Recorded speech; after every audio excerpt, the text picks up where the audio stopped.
today's St. Stanislaus College today, the School of President Ali. Mr. Clerk. Presentation of petitions, presentation of papers and reports, etc. Reports from committees, oral questions without notice, questions on notice, statements by ministers including policy statements, personal explanations, request for leave to move the adjournment of the National Assembly on definite matters of urgent public importance, motions relating to the business or sittings of the National Assembly, and move by minister, introduction of bills, public business, government's business. Before we go into committee,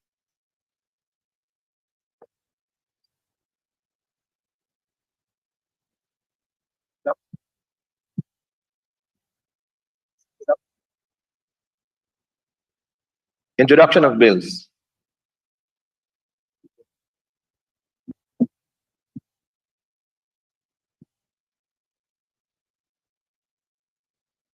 Honorable Minister of Public Works.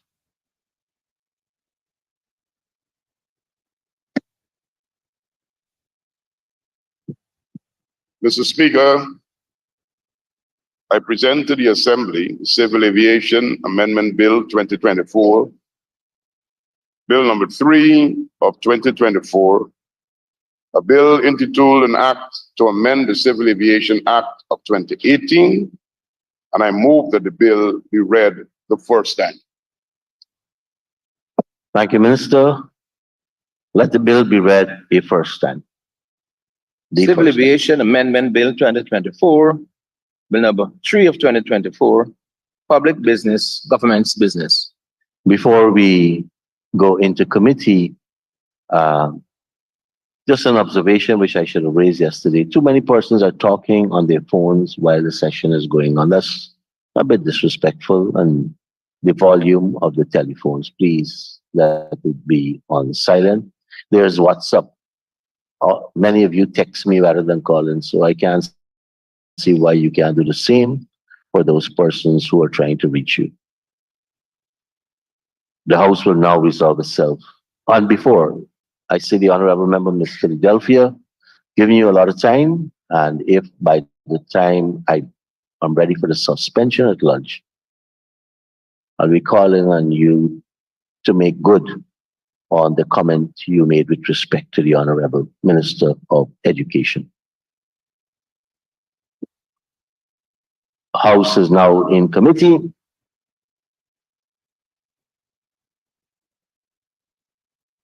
And I invite the Honorable Member, Minister of Education, Priya Manikchan, and her team to join us as we go through Agency 40, Ministry of Education.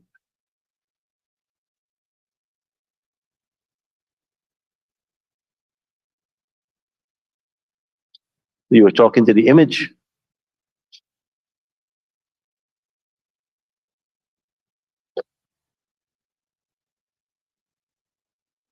Thank you, honorable members. Let me invite you to turn to pages 198 and 199.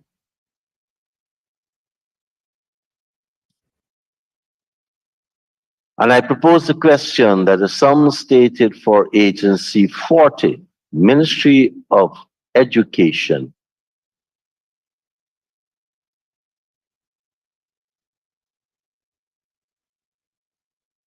Program 401, Policy Development and Administration, current expenditure, stands part of the estimates. The honorable member, Ms. McDonald.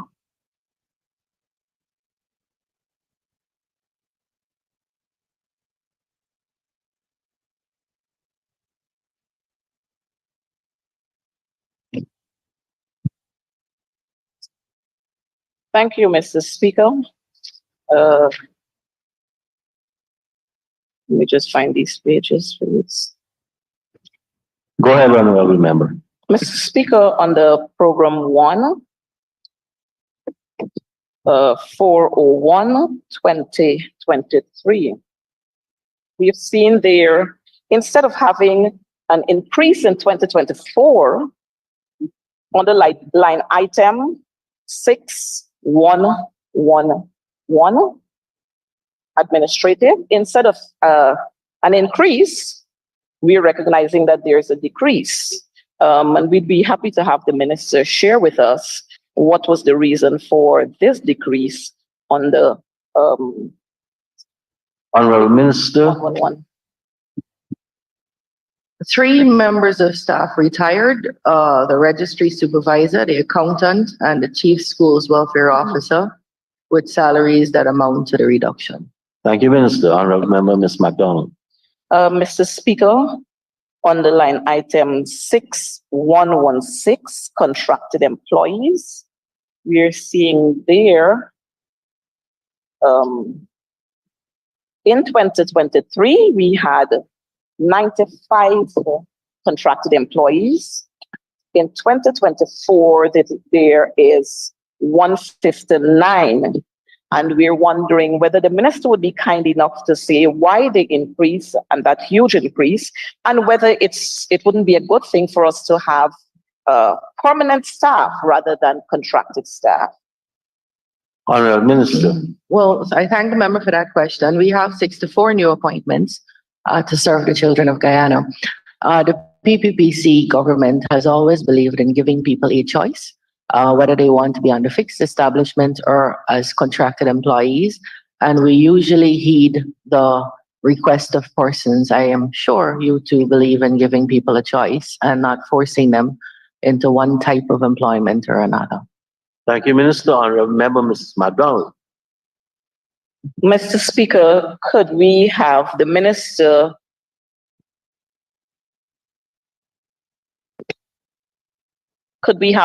share with us the ranges of those employees that are now contracted? Honorable Minister. Thank you, sir. We have 3 accounts clerk, 16 clerk generals, 18 field monitors, 3 typist clerks, 2 cleaners, 2 office assistants, 2 personal officer, 1 coordinator of the migrant unit, 1 data processing officer, 1 deputy chief education officer, 1 driver, 1 engineer, 1 chauffeur, 1 chief quality assurance officer, 1 handyman, 1 liaison officer, 1 admin officer. Thank you, Minister. Honorable Member. Mr. Chair, thank the minister for that. On the line heading 6284 other, we have seen that in 2023, there was a 166936, and in 2024, there's a 28000, and we're talking millions here. Could the minister say clearly to us what the other comprises? Honorable Minister. Yes, the country Guyana has a relationship with the World Bank that has produced great benefit to us, particularly our children over the years. One of the recommendations to us, which we find value in, is that the Ministry of Education creates an examinations unit. That examinations unit is the place where all matters related to exams will be dealt with.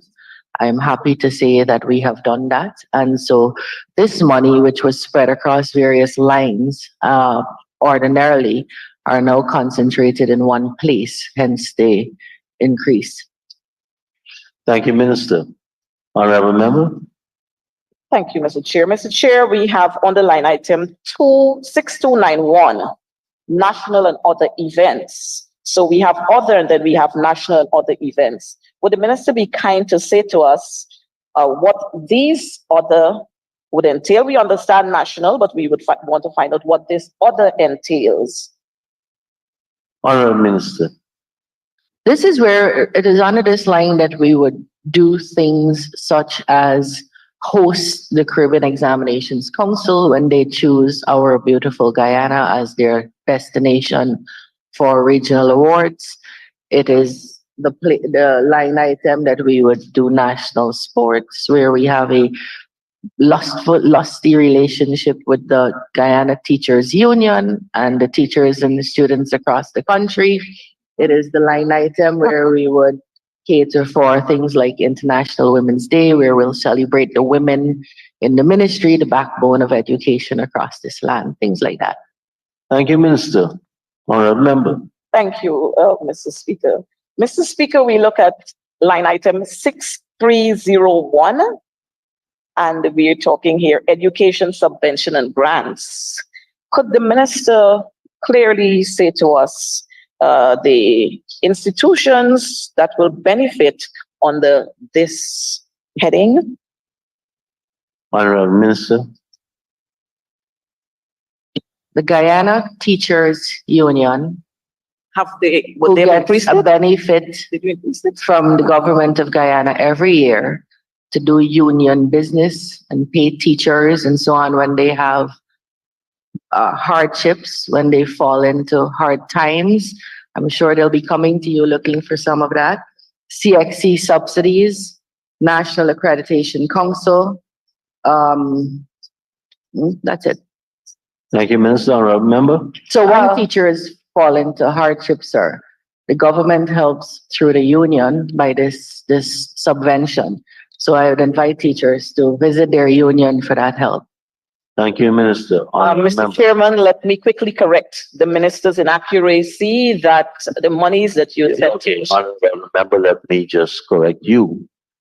If you're going to correct the minister for inaccuracies you're imputing, if you have information that refutes, you can say you have that and lay it over, right? But if you're going to accuse the minister of inaccuracies and you want to correct, I won't allow that. Thank you, Mr. Chair. I'm guided, but we just want to know that GTU doesn't pay monies for hardship that falls under the line item that the minister is talking about. And so we move on, Mr. Chair. We move on to line item 6114. In 2023, we recognize that there was a 121 or 121 staff members, but in 2024, we have 99. And if we're talking expanding and we're talking about all the services we want to render, we would like to find out why there's this decrease. Honorable Minister. Two reasons. We have 22 resignations and we have persons moving from this line to 6116.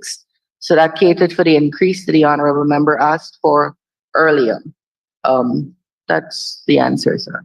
Thank you, Minister. Honorable Member. Honorable Member, Mr. Ramsrup. Honorable Member, Mr. Victory. Thank Go you, ahead. Madam Chair. Madam Chair, under 6242, maintenance of building.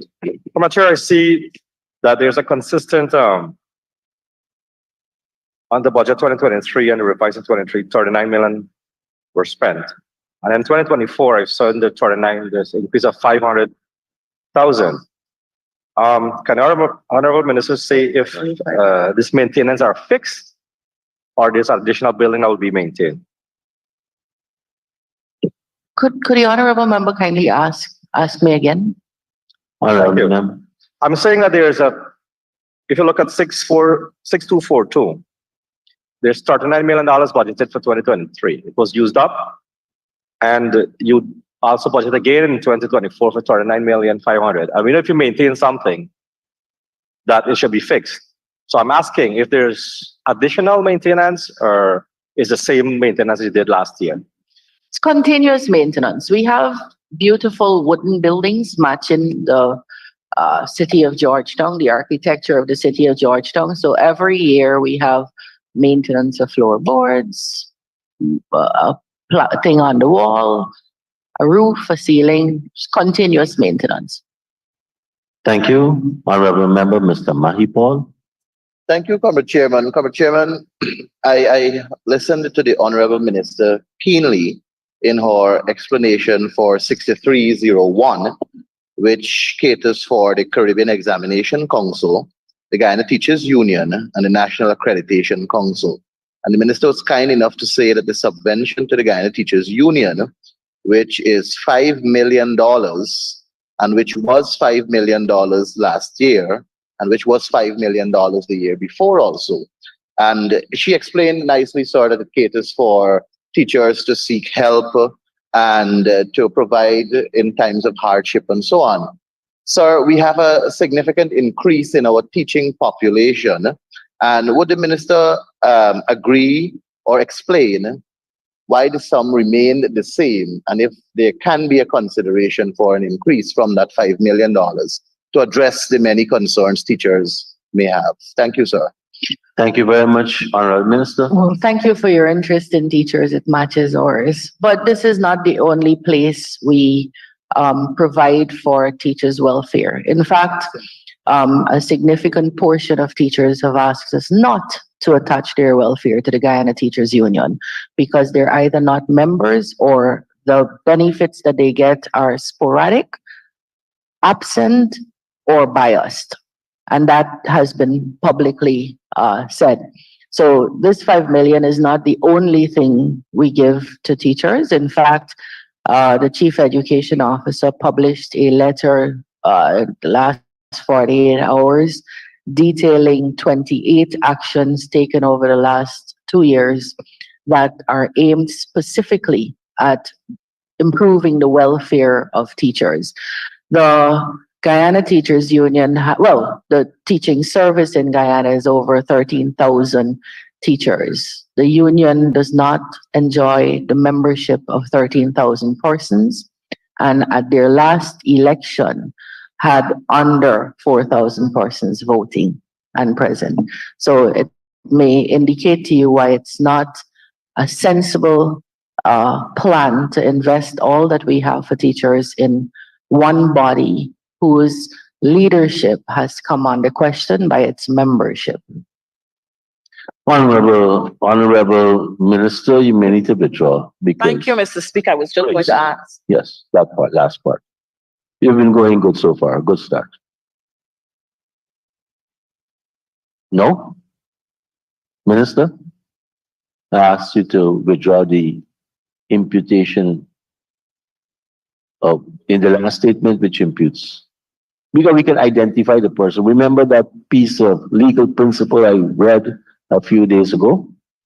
I haven't seen, there have been public commentary on this matter, sir, and I haven't seen a refuting from the body that I spoke of. But I have seen. Out of respect. Honorable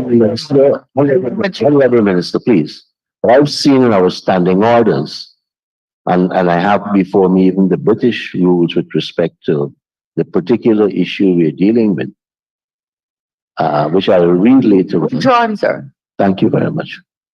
Thank you, Mr. Chair, because I would have asked that the member provide the information later over in this house. Mr. Speaker, we look at the same line item. If that would clarify it, sir, I'd be happy. Honorable Minister, please. Please. Into really, when someone is speaking, you have to raise on a point of order.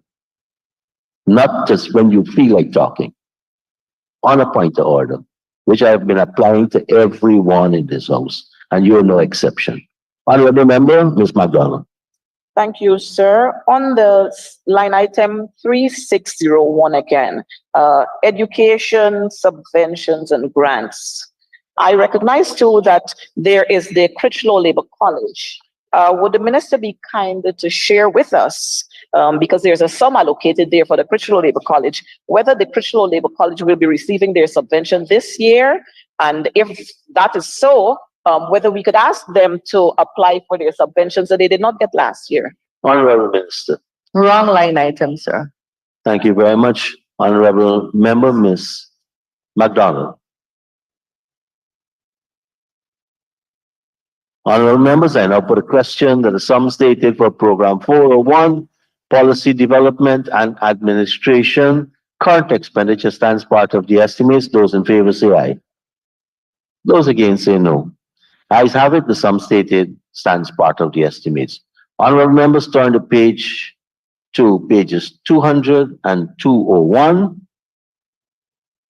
And I propose a question that the sum stated for program 402 training and development current expenditure stands part of the estimates. Honorable Member, Ms. McDonald.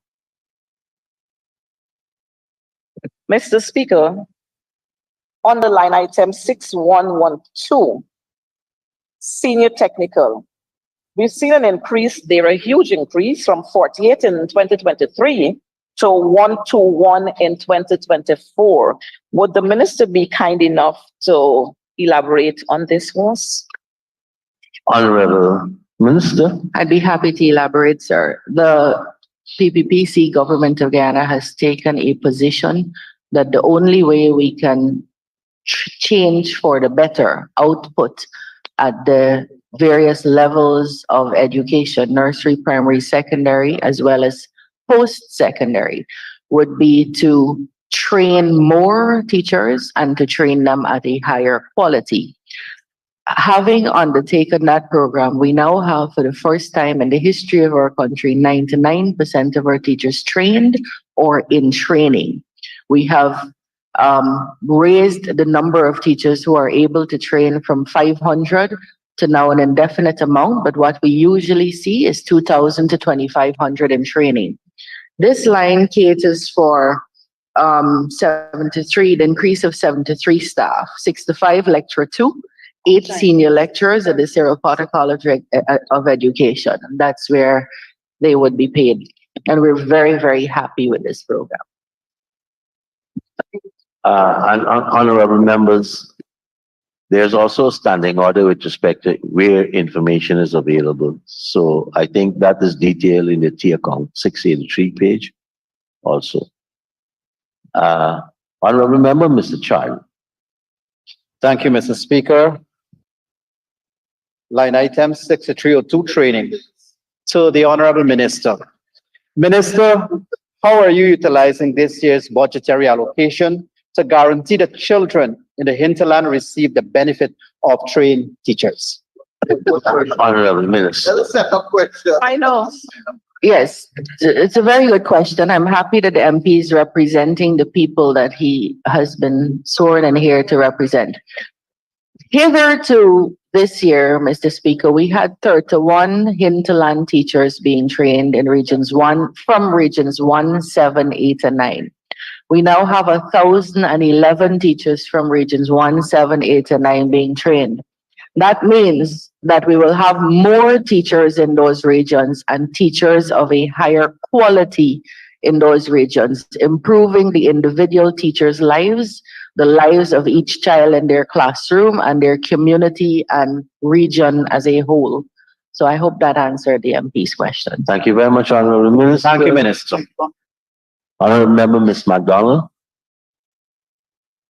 Mr. Chair, we've seen again in 2023, clerical staff, 6114, that's the heading, clerical and office support staff, 21 to 555. Could we ask the minister to lay over that for us, please? Honorable Minister. I think I heard the question to be who this caters for. Let me ask the member to repeat. Mr. Chair, could we ask the minister to lay over who would fall, the persons who would fall under this category, and to kindly lay over the salary ratings for us? Yes, but I'd be happy to also give a range and then I'll lay it over afterwards. Thank you, Minister. Typist clerks, data processing officers, office assistants, clerk generals, receptionists, and so on. But we'd be happy to lay it over afterwards. Thank you, Minister. Honorable member. Just to follow up to that, Mr. Speaker, could the minister say to us whether these data clerks, whether they are going to be posted to schools, how many schools, regions? Thank you. Minister. So under this program, this is for CPC. This is a particular program, sir, the developmental program. But I'd be happy to tell the honorable member that it is our intention to have data processing clerks at all schools. We are now implementing and rolling out the Education Management Information System, MS, which would be a game changer in our country's education system. And to do that, we will need data processing clerks across the country in every single school. So we will be doing that shortly. Thank you very much, Honorable Minister. Honorable Member. Mr. Chair, on the line item 6281, security services. We've seen quite a jump there. Could the minister indicate to us the security services, the security providers who will be providing the security services and where? Yes, all our contracts for security services are derived from public bids that we advertise in the newspapers and for all the world to see, and that's how they're awarded. The companies are, which ones? RK Security, Hussein Security, and Atlas Security.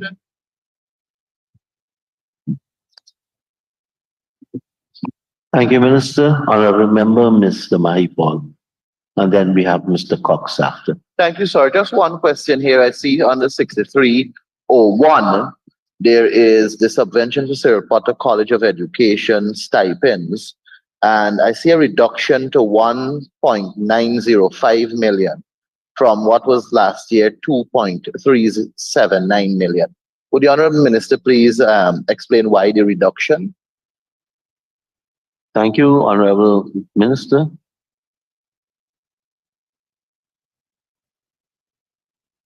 So the reduction would be that we're no longer paying $12,000. So let me tell you how this is. When your party was in office, you paid $12,000 to each teacher trainee per month.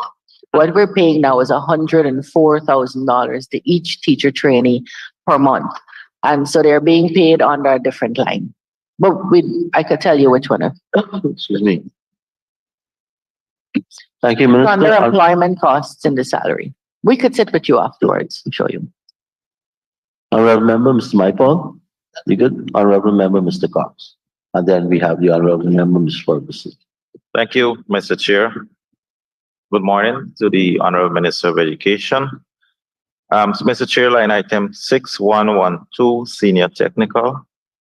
While we welcome the number of lectures for training of CPC trainees, I would like to ask the Honorable Minister if she can tell us how many of these lectures will service the training center in Mabruma, and probably by extension, Region 1. If she could also state the qualification that, remember you said earlier that you want the best, and of course you want to advance teacher training so that they can be experts in their field. So what's the qualification of these lecturers within Region 1, to be specific? So that's a really good question. Thank you for it. So the trainees from Region 1, 7, 8, and 9, many of them are coming out to Turkine. So although we are wholly online, we are not solely online because we cannot reach people in some of the regions. So these trainees are coming out to Turkine. In fact, they have begun to come out this week. And so they will benefit from the lecturers out here. Those who remain online or who can access the internet and stay online benefit from the same lecturers because we're now online. Thank you, Minister. Honorable Member, Mr. Cox. Thank you, Mr. Chair. Thank you, Honorable Minister. Just a follow-up question. I'm aware that some of those teachers are coming out to Georgetown this week. As a matter of fact, 11 of them are from the school which I teach at Northwest Secondary School.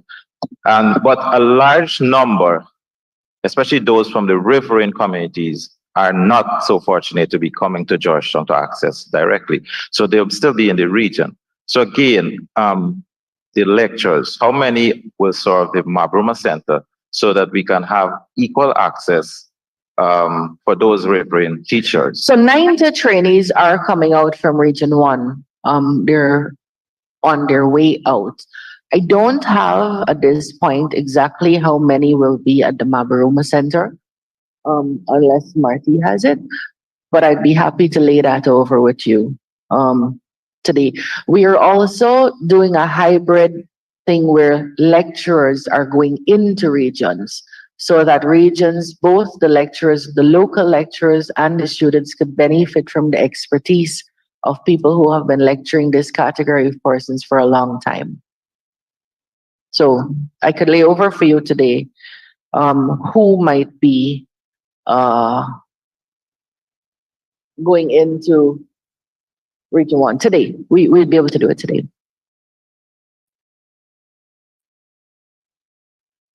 Thank you, Minister. Honorable Member, Ms. Ferguson. The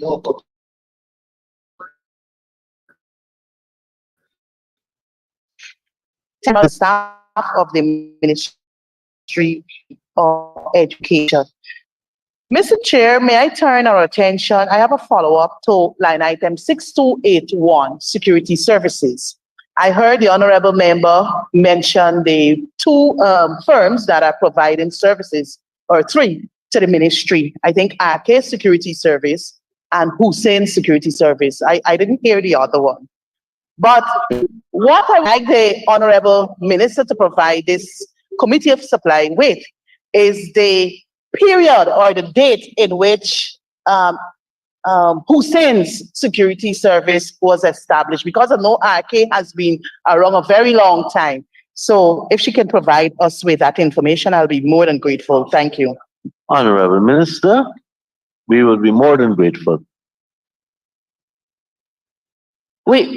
So two things. One, it's Hussein's, RK, and Atlas. And Atlas. I don't know. You seem to know them better than me. But we don't know when Hussein's was established. I'm looking at our procurement head to see if he knows that. He doesn't know when they were established. You know that? But Minister, remember that to you. But I'm also saying, honorable member, that these awards were made pursuant to public tender. We went out and we said, hear ye, all the world, who wants to work with us as security? Please tell us whether you can do this for what price. And then the National Procurement and Tender Administration Board said, these are the most responsive people at the best prices, which is how it's done. Thank you, Minister. Honorable Member, Ms. Ferguson. Thank you very much, Mr. Chair, and I thank the honorable member for her response, and I look forward to the promised information. But can the honorable member say whether the sums being sought would be sufficient and we wouldn't see you coming back with a supplementary later in the year for additional sums because of change in rates per hour? Or change the form? Thank you. So, Your Honor, when we come here, we believe that it's sufficient. But I would say that security of the ministry's buildings, security of schools should be given all that they need. And if we have to come back, I'm sure you'll support it. Thank you very much, Minister. Honorable Member, Ms. Ferguson. Thank you very much, Mr. Chair. Mr. Chair, can the honorable member provide to this committee the period or the contracted period for the security firms that are currently providing the services at the Ministry of Education? Thank you. Honorable Minister. It would be for 1 year, 1 calendar year at this point. Honorable Member, Ms. Mr. Ferguson. Chair, 1 calendar year is not a period. If she says to me from January 2024 to January 2025, that is a period. Thank you. Honorable Minister of Education, seems that and you ought to be the authority and the definition of a period. Yeah, sir, I think my learned friend obviously has a reason she needs this information, and just not to mislead this house, could I lay that over? Because I don't know if it's February 1st or February 3rd or midnight on the 4th. I don't know, but we could lay it over for you. Honorable Member, Mr. Figueroa. Thank you, Mr. Chair. Line item 6302, training. Honorable Minister. 6302, training. Minister, you would have indicated that the ministry has seen a significant increase in trained teachers, which is indeed commendable. But with regards to this very line item, and with the use of AI, artificial intelligence has created a plethora of opportunities to enhance learning. Has the ministry taken consideration to use AI into the school system to help teachers better their craft in education delivery? And would this cater for that? So Honorable Minister. it's a beautiful question. I don't think we could escape AI integrated into education, given the direction and trajectory of the world. How we do that to maximize results and to even as we teach our children about plagiarism and how that would not inure to their benefit, is something that many of us are studying across the region. What we have done is expanded our ICT access across schools. So now all our secondary schools have a computer lab. All our primary schools are going, most of our primary schools are outfitted with computer labs. We're even actually moving to the point where we have more than 60% of our secondary schools with smart classrooms.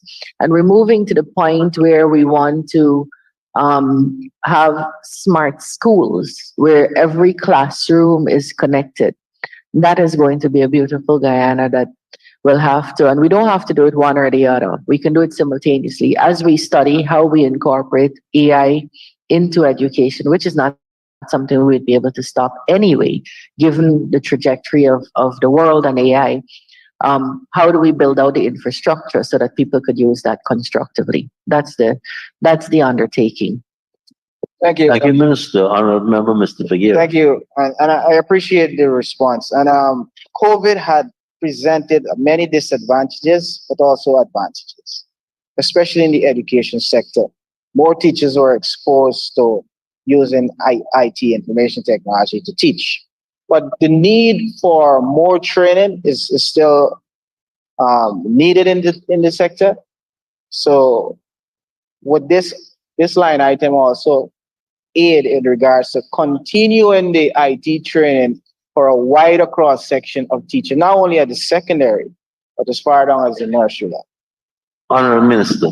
So thank you very much. I did hear somewhere in the debate someone making a substantive part of their presentation that we were not COVID ready were it to be something we had to face again. And that is the furthest thing from the truth about the Guyana education system. In fact, we were the first country to get out back into physical face-to-face classroom. We were the first and remained in the Caribbean. We were the first and remained the only country in the Caribbean that could deliver all of our lessons from nursery to grade 9 on a channel dedicated to education, the Guyana Learning Channel. We are the first and only country in the Caribbean that has a dedicated radio station to teaching and learning. We were the best responding country in the Caribbean to something called Pro Futuro, a Spanish program where all of our teachers, 100% of our teachers, were offered training for free. Well, free to them, cost us some, in innovation and ICT. We are one of the few countries in this hemisphere that has all of our subjects in nursery, primary, and up to grade 9 as worksheets that are available online also. We have established a robust website that has, where every parent, teacher, student has access to these items, all of the products that we have produced. We have written our own textbooks so that it's now cheaper for us to provide it. And we have bought textbooks from persons who wrote locally. So we now have rights to reprint. So I think Guyana, while we would never like to see the kind of shutdown we had in COVID, is easily the country in this part of the region that is best prepared for that kind of shutdown. That is never to say that we don't understand the value of a teacher in front of the classroom. Now, do we need further training? What we learned in 2020 is very different from the needs in 2021, in 2022. In 2020, we weren't talking AI. We're talking AI now in 2024 with a rapidity that is mind-boggling. So there's always need for continuous training, always need for upgrading our teachers and students and parents about what are the facilities available out there to make them competitive in the world and to make them able to access everything that is available to them on the World Wide Web. And so to answer you in one sentence, absolutely, there is need for more training. To answer you again, this budget provides for that. Thank you, Minister. Honorable Member, Mr. Figueroa. My final question, Comrade Chair. Thank you very much for your very lengthy but informative response. And in that very response, you made mention of Spanish, which has now become a part of the national calendar, national curriculum. But with regards to training, would the ministry take into consideration the geography layout of the country with regards to our neighbors and the proximity of certain regions to those neighboring countries? Like, for example, Region 10, Region 8, and Region 9 is closest to the south, Brazil. So even though we accept the idea of the advantages being bilingual office, we would want the Ministry of Education to also take into consideration our geography, and with the opening of the corridor, the people of Region 10, the people of Region 9, and also the people of Region 8 would be in a more advantageous position if they can speak Portuguese. Likewise, the people in Region 6 and closer to Suriname, they can benefit from understanding the language of Dutch. And Region 2 and Region 1, Spanish, which is already on the curriculum. But with this training, give serious consideration to the geography layout of the country, particularly in educating the kids, the students, in another language closest to their bordering country. Thank you. Honorable Minister. So it's again a useful contribution. Guyana started teaching, we wrote our own Portuguese book and curriculum somewhere around 2013 when I was in my previous iteration as minister. And then we went to CXE. So we started it first in this part of the region. We went to CXE and we asked them to make this a CXE subject, a CSEC subject, which they did. So we are now writing Portuguese as a subject and learning it across the secondary schools. So it was something we noted for a long time. So students have a choice of Portuguese, Spanish, French, in the academic setting in each classroom. But we've also said very publicly, and we're going to launch that soon, that in addition to having strong academic performers, which we already have, we want to see our children coming out more rounded at the secondary level. So we're going to put systems in place. We're doing that. The build out is happening right now to make sure each child is exposed at least to one sport, one foreign language, one TVET subject, one musical instrument, and a strong sense of volunteerism. At least one. They could do 10, they could do how many ever they want. And that's what we're trying to build out across secondary schools. We have not limited that to Spanish. The exposure could be Japanese, it could be Mandarin, it could be Hindi. Wherever we have lessons, teachers who can give the instruction. It is true that we are training teachers across the country through EduFM, the sole radio station I was talking about, in Spanish. And we hope that 100% of our teachers would avail themselves of that training. But we are not limited to Spanish. I think the effort is to build out a population that has appreciation for for being fluent in more than one languages in this small village that we call the world. Thank you. Thank you, Minister. Honorable Member, Ms. MacDonald. Thank you, Mr. Chair. Mr. Chair, on the security services, we have recognized the risk that our teachers and our learners face every day. And we noticed that our security services, the security services, the allotment has been increased. Would the minister be kind enough to lay over for us security services for schools by regions and the amount of security personnel that we're going to have in the schools? Honorable Minister. Sir, this House spent all of yesterday asking the local government minister questions on regions. It continues to be an error. Honorable members of this House continue to make. The laws of Guyana provide for decentralization of the education system. The consequence of that is that the Ministry of Education does not provide for the maintenance and upkeep of regional schools, does not provide for security in regional schools. Indeed, I sat in this House and heard many questions surrounding security of regional schools yesterday. Perhaps they can help the honorable member with understanding that better. Thank you very much, Honorable Member. Ms. Virasamy. Morning, Chairman. I would like to, a few days ago in this House, sir, the issue of untrained teachers being graduated. I would like the minister to provide some clarity on this, because this information that is out there is misleading the public. Because we are sending our children to school. Your Honorable Member, Yes. I need you to cite a line item and to frame the question in terms of. Yeah, I will do that, sir.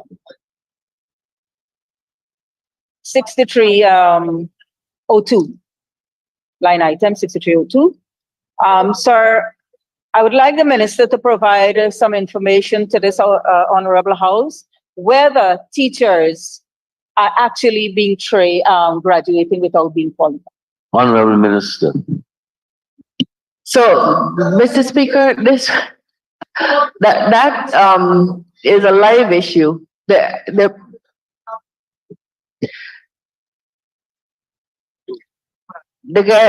Cyril Potter College of Education is an institution of great repute.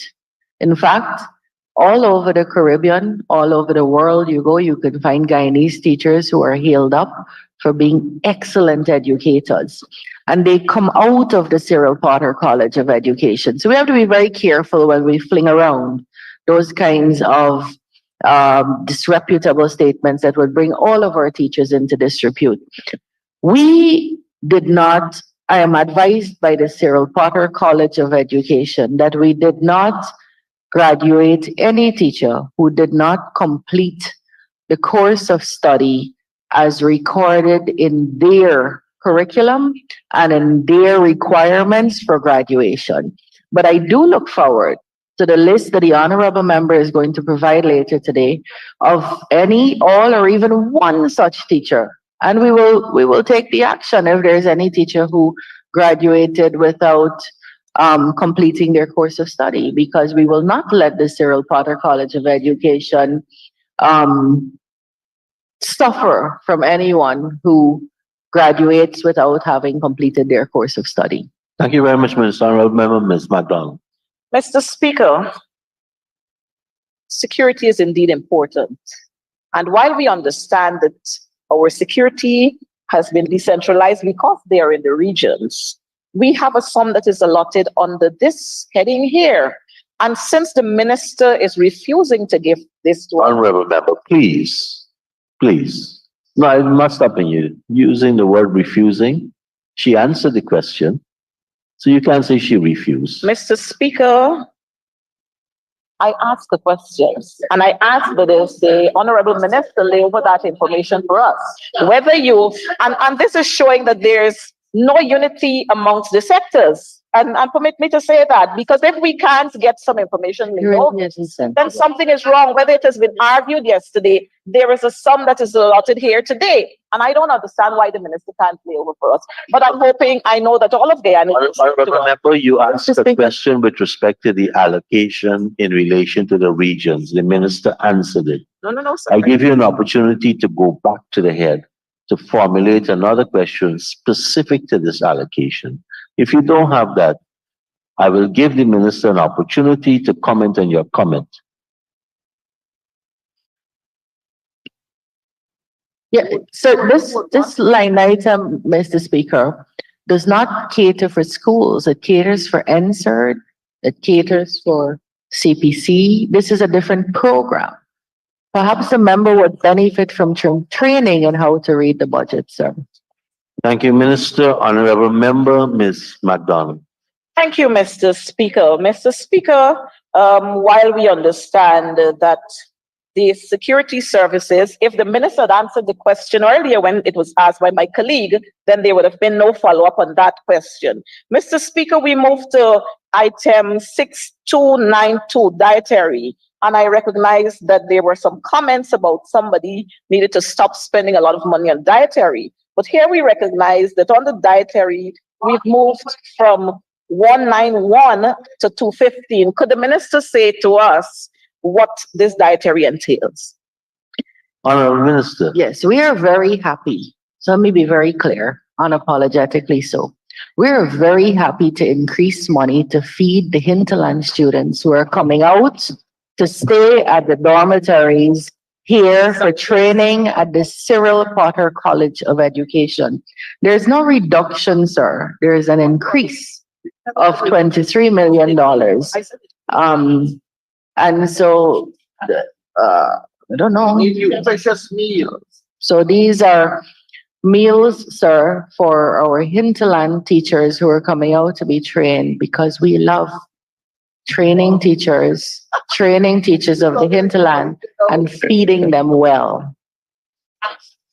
Thank you very much, Honorable Minister. In our new CPC dorms, which have been recently rehabilitated. Thank you very much, Minister. Honorable Member, Ms. Finance. Thank you, Mr. Chair. Through you, sir, could the Honorable Minister say, and this is a follow-up on the response for line item 6302 with training. I did note the Honorable Minister say that we have currently 90 teachers coming out, traveling out to be trained and so forth from Region 1. And I know that the Honorable Charlie was asking about the other hinterland regions as well. My question to you, Honorable Minister, is whilst these teachers are out training, what is the operating system at the schools within the regions? And I ask specifically because of the situation in 2023 with students being left unattended. So has there been any revised guidelines from the ministry put forward to the schools so that when teachers are out training, the students are not left unattended? It's a question we're struggling with. So here's the thing. There's been such a dearth of training hinterland teachers. Like I said, 30 in regions 1, 7, 8, and 9 in 2019 versus 1,011 now.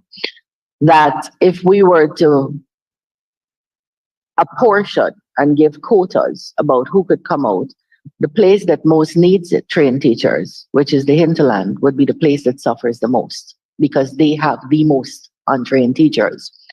So the battle philosophically at Central Ministry is, do we continue to leave untrained teachers in the classroom as babysitters? Because I know what you're talking about.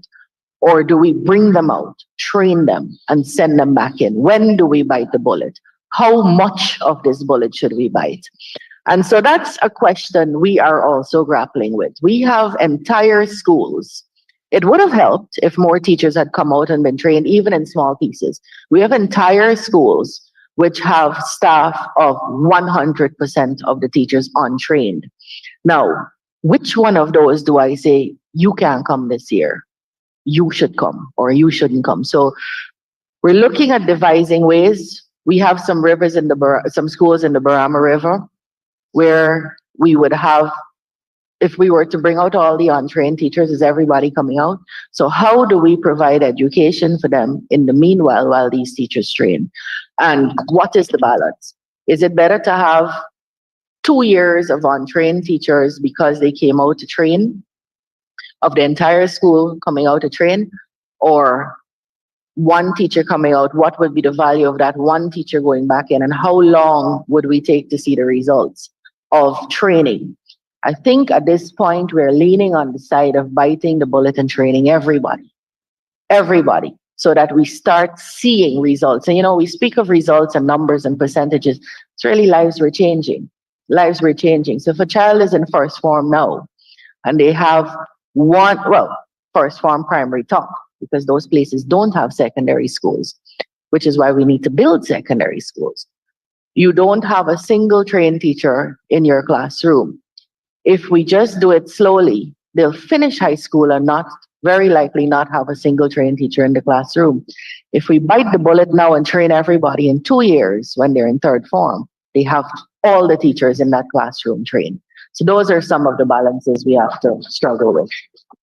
Thank you very much, Honorable Minister. Honorable Member, Ms. Finance. Thank you. Thank you for the response, Honorable Minister. And through you again, Mr. Chair.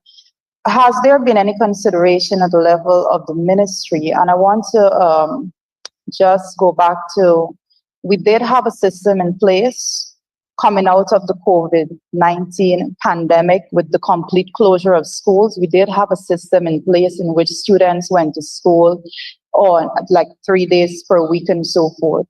I believe that, I'm asking then, has there been consideration for these schools so that we do not have unsupervised children in the school?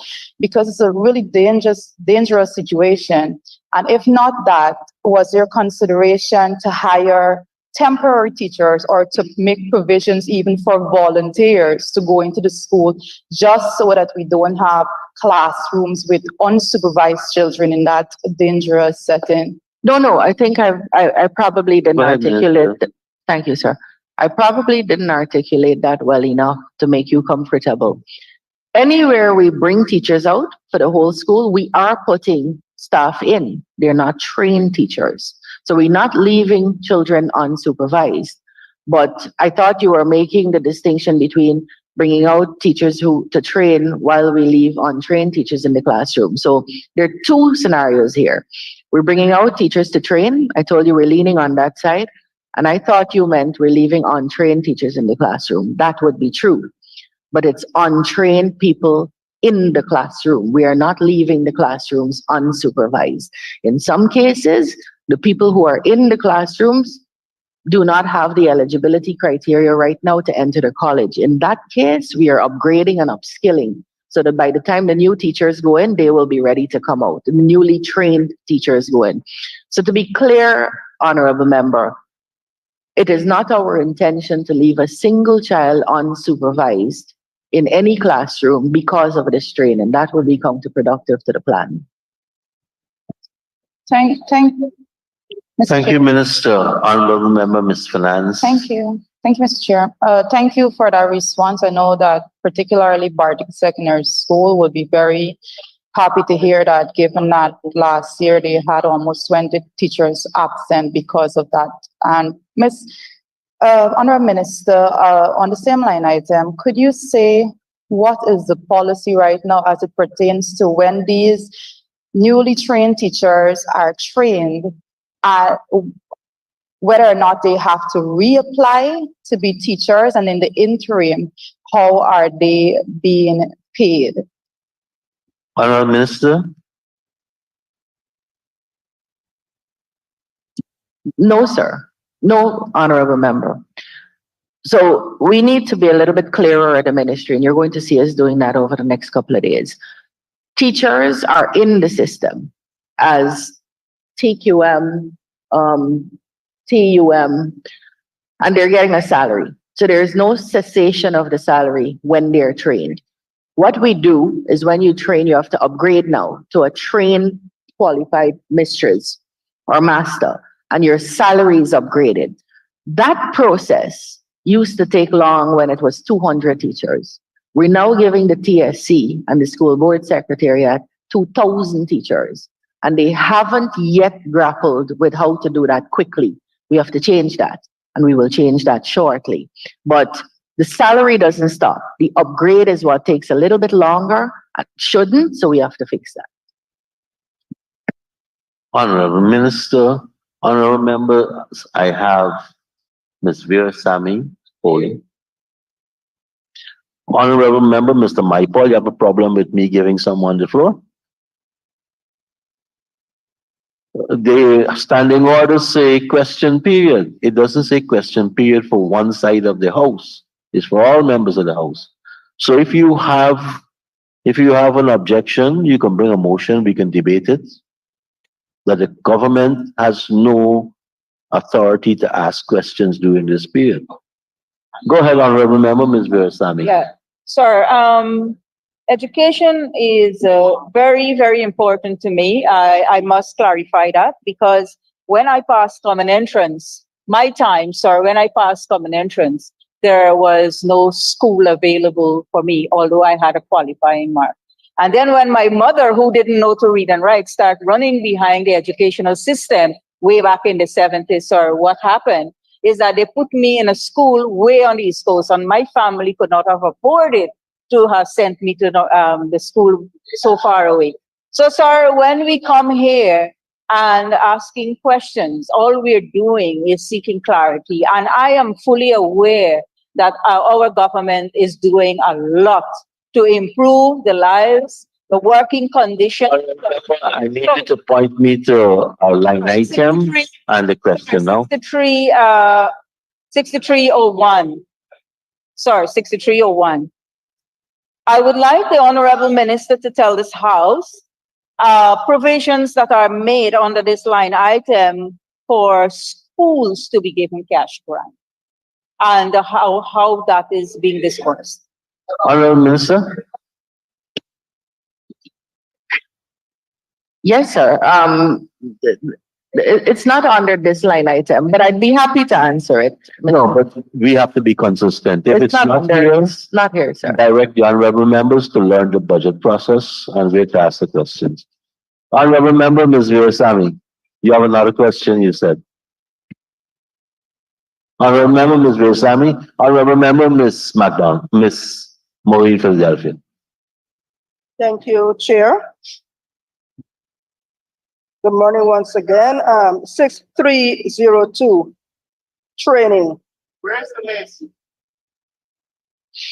I recognize that there are social issues at our secondary schools. And I'm also aware that the welfare department may not be that staff in order to take care of all of these. And so I'm asking if any consideration is given to this so as to have more guidance and counsel so that every secondary school will have these attached to the institution. Honorable Minister, is it catered for under this item? Wrong line item again, sir. But No. it is our policy that we will have guidance and counseling officers in every single secondary schools. And right now we have an 86 of our 116 secondary schools for the first time in the country. Where we do not have guidance and counseling officers, it is because there are none available in that part of the country who can go into the schools and do that kind of work. But this is not the line item for it. Honorable members, I know with education and training, we've had 5 budgets in this house, even for the first timers. This is the 5th budget. We had 4. And I'm very perturbed with people manufacturing questions on their feet. Prepare for your questions, because if you don't prepare, then you're going to prepare to fail and get yourself embarrassed. Honorable member, Ms. McDonald. Thank you, Mr. Chairman. Again, Mr. Chairman, under line item 6321, subsidies and contributions to local organizations.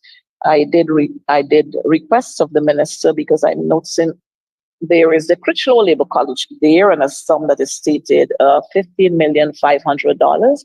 Is the Critchlow, would it be appropriate for the Critchlow Labor College to apply for that sum this year? And if that is so, is the sum for last year that was slated in the budget still available for them? There's Wrong line information item. in 471 too. Wrong line line item item, again? sir. Okay, ditto. I Wrong. remember clearly, we have exhausted the question under this head that people are prepared for. I am putting the question that the sum stated for program 402, training and development current expenditure stands part of the estimates. Those in favor say aye. Those against say no. Ayes have it, the sum stated now stands part of the estimates. Honorable members, please turn to pages 202 and 203. And I propose a question that the sum stated for program 403 nursery education current expenditure stands part of the estimates. The honorable member, Ms. McDonald. We're at nursery. Honorable member. Okay. Nursery. Program 403. Honorable members, please give the Honorable McDonald, who was prepared properly for this session. Thank you, sir. We are on the line item 6111, administrative. And we recognize that in 2023, we had 88 persons there, and in 2024, we have decrease 85. Could the minister state whether this decrease was by resignation, death, or otherwise? Minister. The decrease is due to the retirement and transfers of 3 staff, which include 2 graduated headmasters, mistresses, and transferred GSAM. Thank you very much, Minister. Honorable member, Ms. McDonald. Sir, on the line item 6113, other technical and skilled craft skills, we recognize that there has been a huge increase from 66 to 87. Would the minister be kind enough to lay that over for us? Honorable Minister, your kindness required. Well, not the names. Is the honorable member asking for the names of the 21 new trained qualified mistresses that we have employed? Yeah, but we have had a principle on naming people. So don't or do? Don't. Okay. So No, we just ask that you lay that over. lay what over? It's 21 new appointments. If I can't lay over the names, then I'll just be giving you a page that says 21 new appointments. Thank you, Madam Minister. Thank you. Honorable member, Ms. McDonald, another question. 6291, sir, we recognize national and other events. 6291, could the minister indicate what those national and other events would entail on the nursery? Honorable Minister. Yes. Matrimony Education Month, Independence, World Teachers Day, Amerindian Heritage Month, Agricultural Month. Celebration of those events. Thank you very much, Minister. Honorable member. Mr. Chair, so it means that we are going to, could the minister say to us whether we are going to have separate events for, especially World Teachers Day, for nursery, primary, or is it going to be a combined effort? Honorable Minister. Benefits from program budgeting. So it doesn't mean it's separate events. It means it appears on a separate page in the budget book. And it's but the nursery school and the primary school in the same compound could have the same event, but it's catered for budgetarily under another program.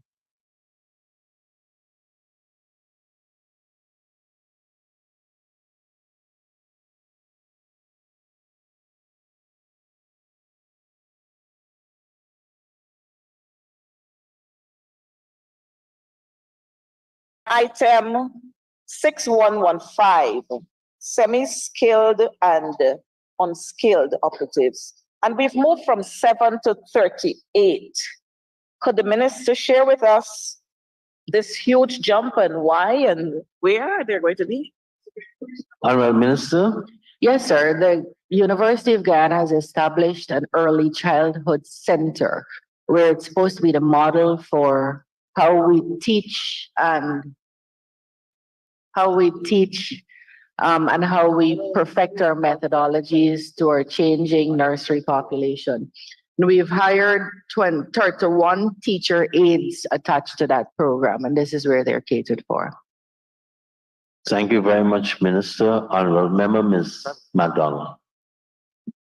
Thank you, Madam Minister. Again, we see contracted employees.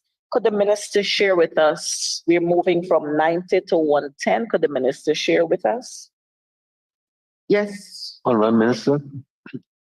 happy to, Your Honor.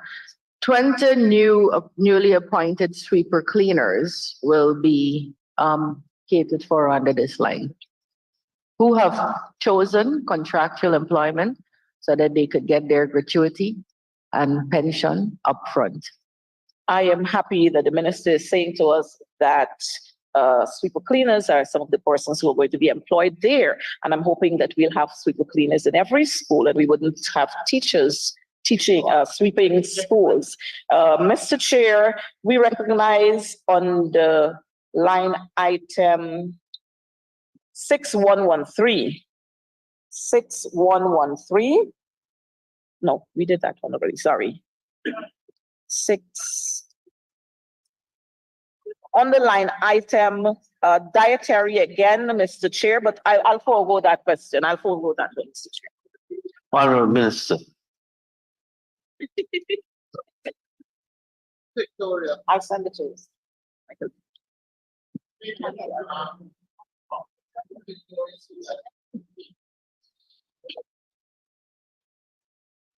Honorable Member, Ms. Ferguson. Thank you very much, Mr. Chair. Mr. Chair, if I can turn the committee attention to line item 6243, janitorial and cleaning supplies.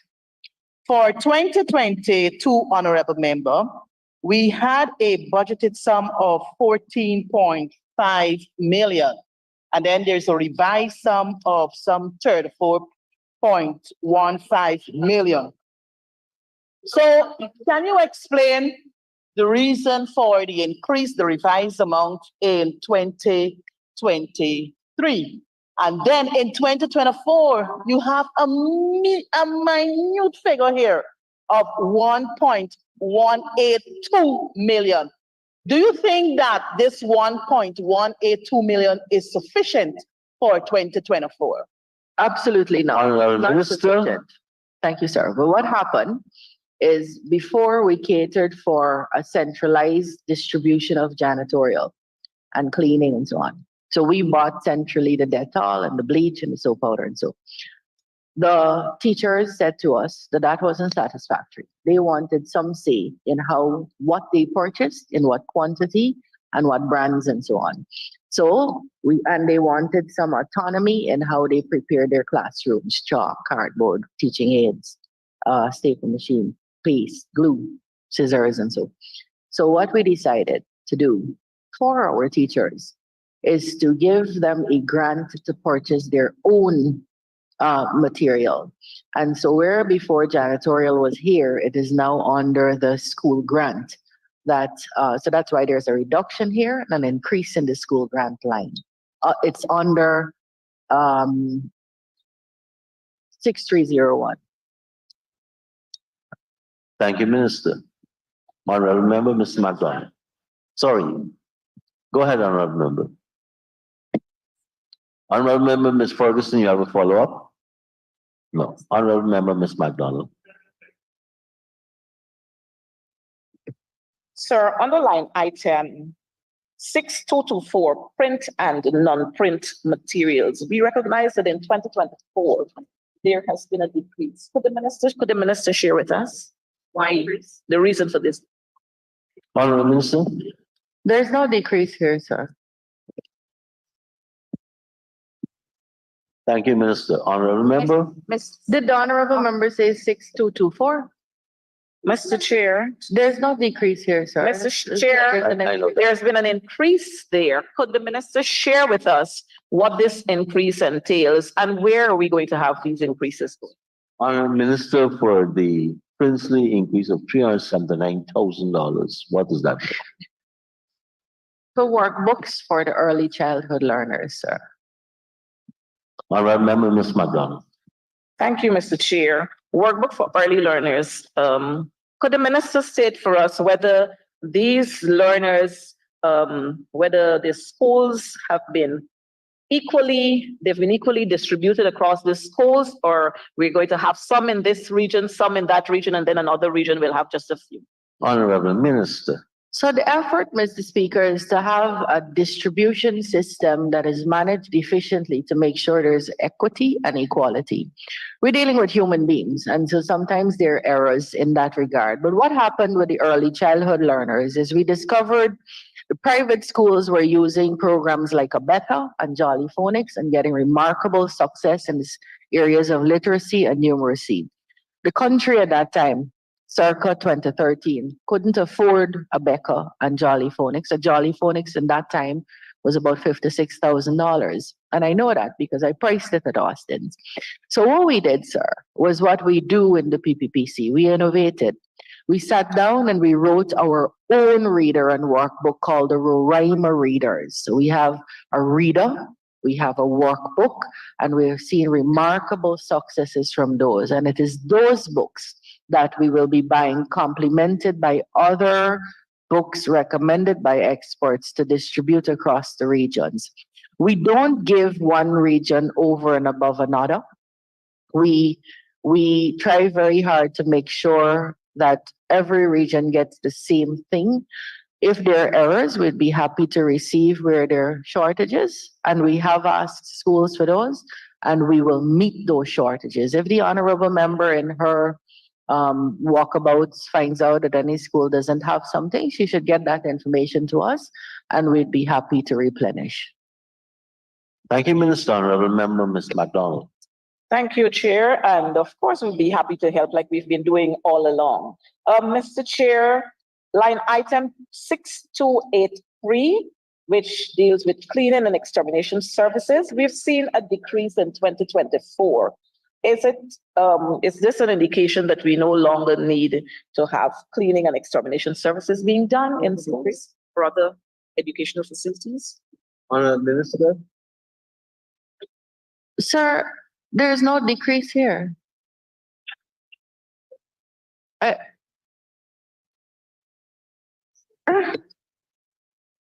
Line item 6283.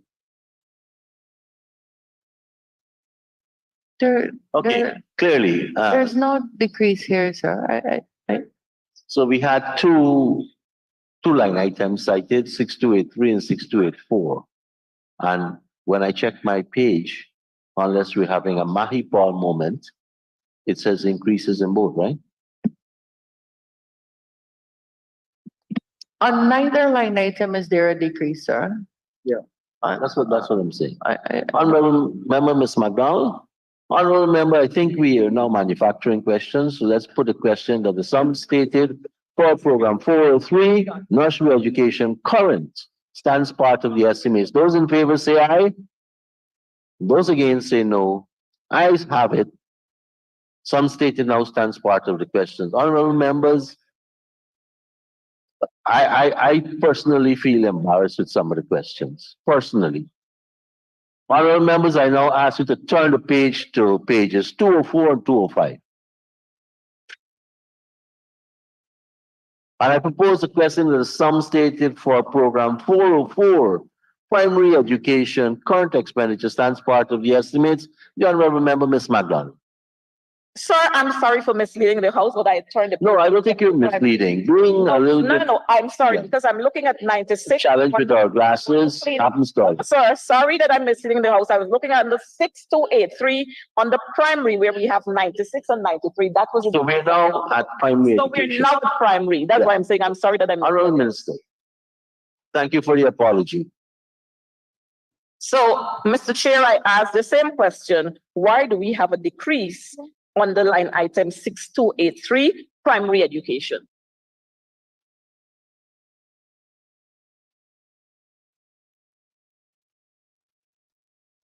Honorable Minister. There is a decrease by $3 million, sir.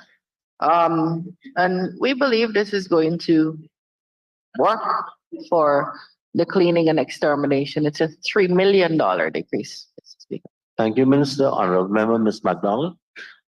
Sir, we're just trying to find out why we're having that decrease of $3 million, because we're dealing here with cleaning and extermination services. Why we're having that decrease? Is it that we don't have much cleaning to do? Honorable Minister. So there's a decrease over budget, but there's an increase in how much we spent. Sorry, there's an increase in budget, but a decrease in how much we spent. Mr. Speaker, this is cleaning and extermination. We're giving schools grants. We suspect, we hope, that many of these things that we had to grandfather in will allow schools some autonomy to do these things in their time, at their speed, to their quality. And so we believe this is going to do it. It's a reduction of $3 million. We don't believe it's going to hurt us. That's the explanation. Thank you very much, Minister. Thank you, Mr. Member Chair, and McDonald. I would suspect that we're manufacturing some answers now. But Mr. Chair, on the line item 6111, we've seen a huge leap there from 261 on the administrative to 286. Would the minister be kind to share with us that increase? Honorable Minister.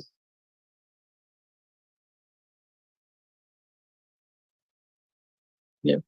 We've had 25 senior promotions and upgrades. 25 promotions and upgrades, sorry, which include 4 SAMs, 4 deputy heads, 1 graduate SAM, 1 head, 13 GSAMs. Thank you, Minister. Honorable Member, Ms. McDonald. Thank you, Mr. Chair. Mr. Chair, we've also recognized that on the line item 6113, there has been a decrease. 6113, not 6113, 6112, senior technical, from 298 to 240. Could the minister be kind enough to state the positions that we no longer have there and why we're having the decreases? Thank you. Honorable Minister. Happily, sir. There are 58 transfers, and that would account for the decrease. I could. Thank you very much, Minister. Honorable Member, Ms. McDonald. Sir, could the minister state for us the transfers that we're having? What are the categories that we would have had those transfers? I think I should have been clearer. Transfers to promotions. So these are 58 gynaes who are doing better professionally and in their pockets.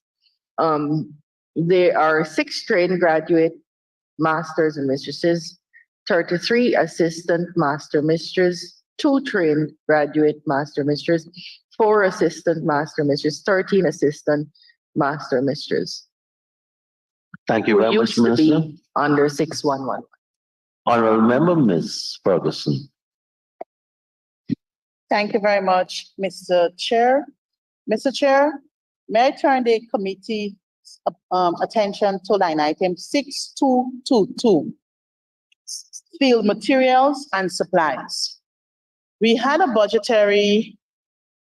appropriation of 123 million for 2023.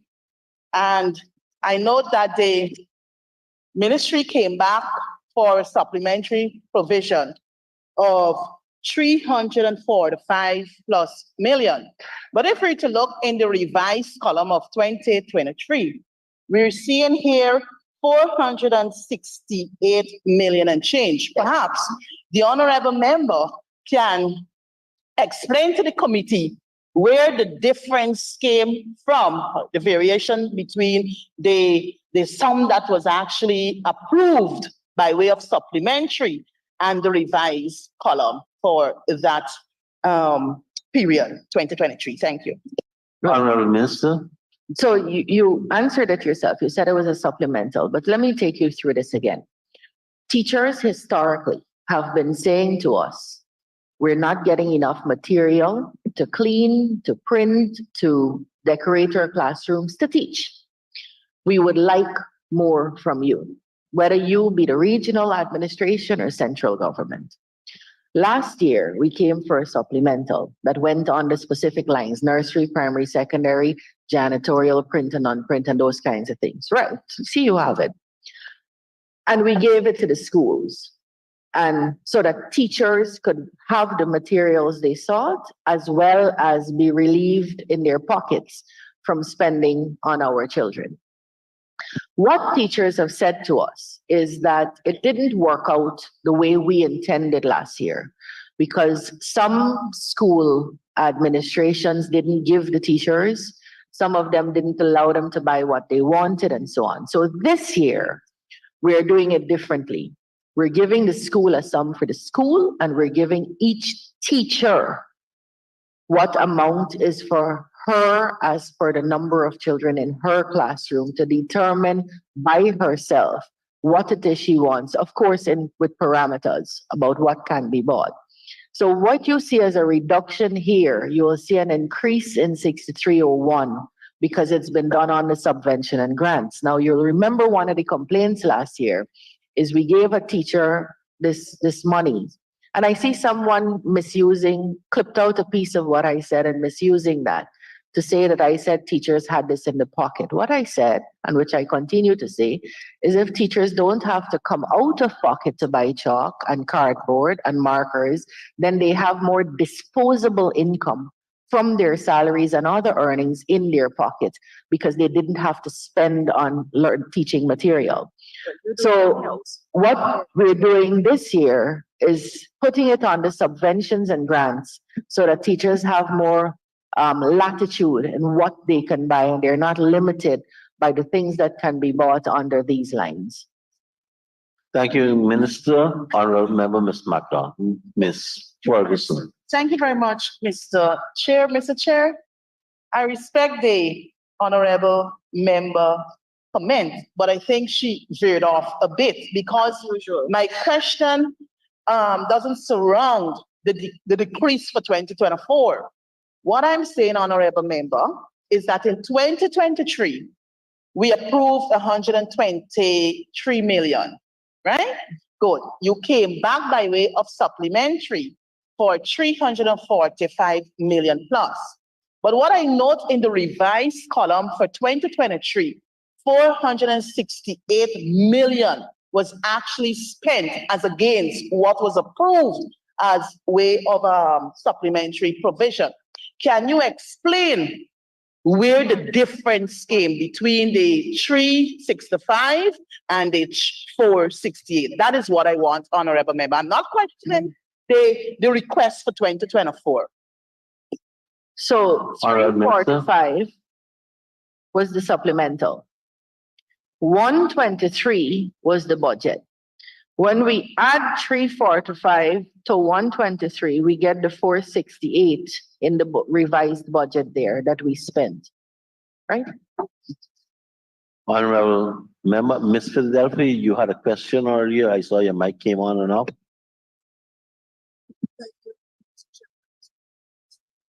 Oh, sorry. Honorable Member, Ms. McDonald. Mr. Chair, on the line item 6255, maintenance of infrastructure. Maintenance of infrastructure. Could the minister share with us the sums that we're having there and the huge, that jump that we're having there?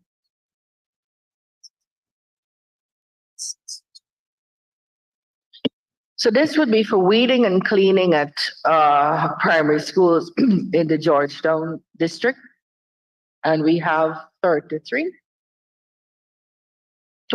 primary schools in the Georgetown district. I could list them. Thank you.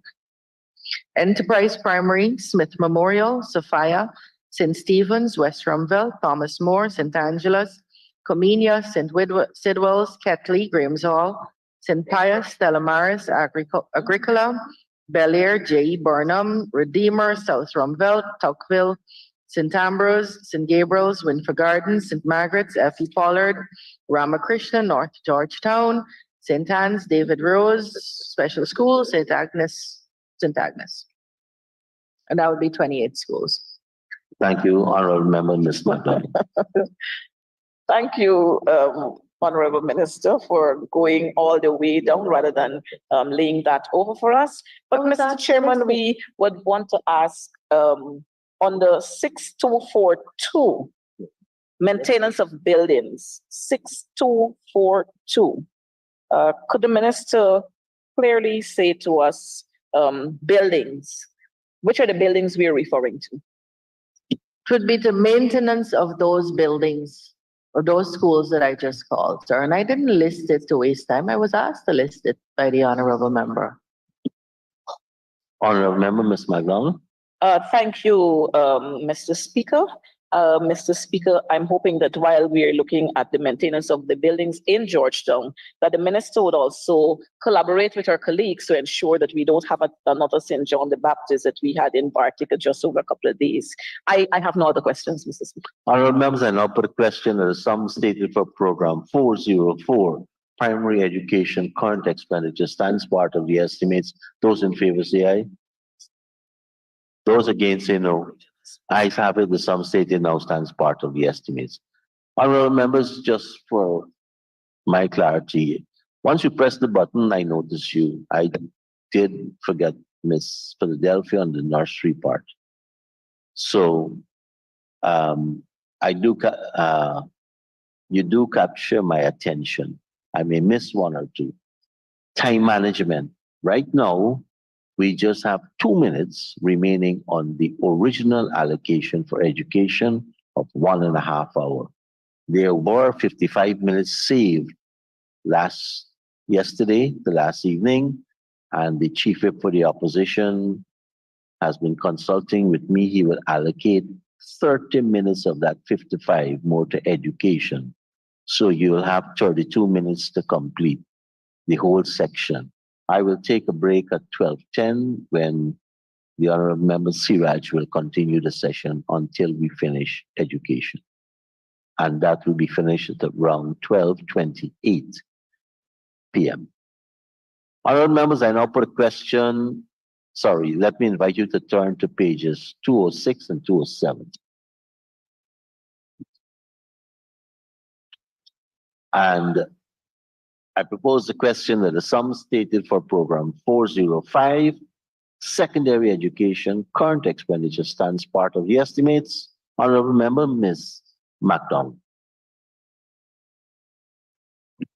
Thank you, Mr. Chair. Mr. Chair, we have seen on the staffing details that we're having some increases on the staffing.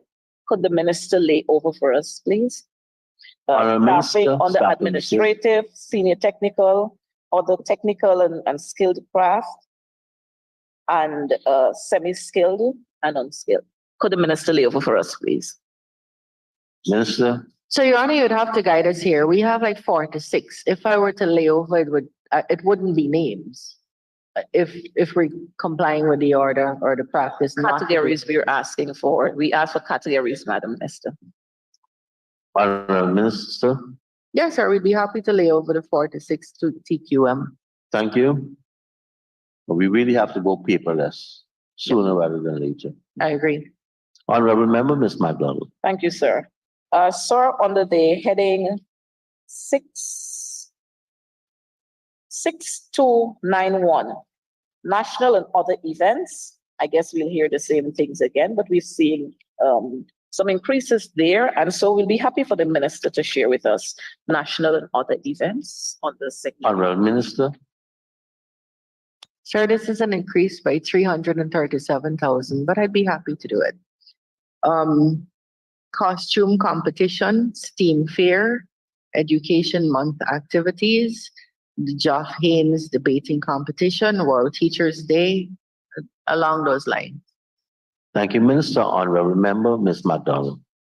Honorable Member Mr. Mahipal. Sir, thank you very much. Sir, 6301. Sir, I have noticed, and it has been like this for quite a number of years, the inclusion of President's College and Queen's College in this sum for subvention. And I know that we have a number of secondary schools, several secondary schools across our country, and all are performing exceptionally well. Can the Honorable Minister explain why is it that President's College and Queen's College are the only two secondary schools considered here for subvention? Honorable Minister. Why? So when the President's College came about, sir, there was the President's College Act, which is a law in our country, and it catered for some sort of autonomous management, which we know happened. And then other schools that were run by boards started rising up because there's a benefit of schools being run by boards. In fact, we want all our secondary schools to be board schools. So historically, those two schools, I think UC might have been the first board school to come on and benefit from this subvention. And we never did any more. And I say we very loosely, transcending ministers and governments. The schools themselves would tell you, for example, Queen's College, that this subvention really only pays their salaries. We don't pay their salary. They have to get everything they need out of that subvention. And so the benefit of giving a subvention is in question now about whether the autonomy that was expected from it has been achieved. Some schools would argue no. Thank you, Minister. Honorable members, I now put a question. Honorable Member Ms. MacDonald.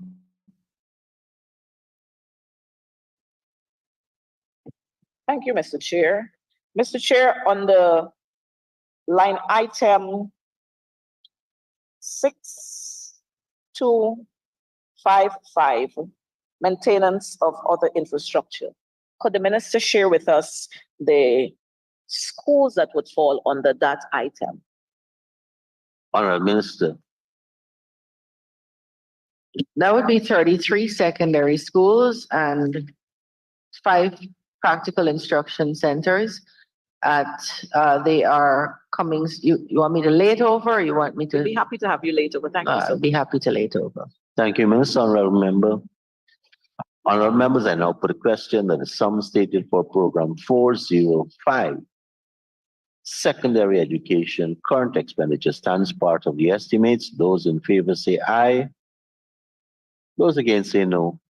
Ayes have it. The sum stated now stands part of the estimates. Honorable members, please turn to pages 208 and 209. And I propose a question that the sum stated for program 406, secondary/tertiary education, current expenditure, stands part of the estimates. Honorable Member, Ms. MacDonald.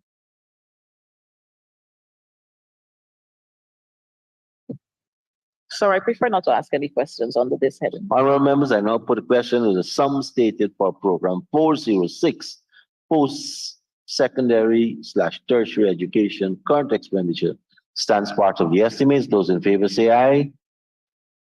Those against say no. Ayes have it. The sum stated now stands part of the estimates. Can we turn to page 509 and 510?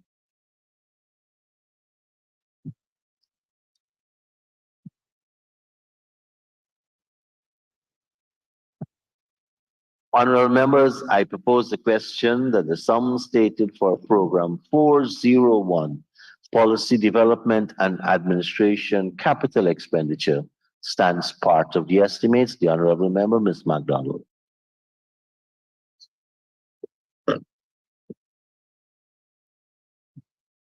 Sir, on the line item 1215000, we're seeing administrative buildings there. provisions for administrative buildings. Could the minister share with us the administrative buildings we are referring to? Honorable Minister.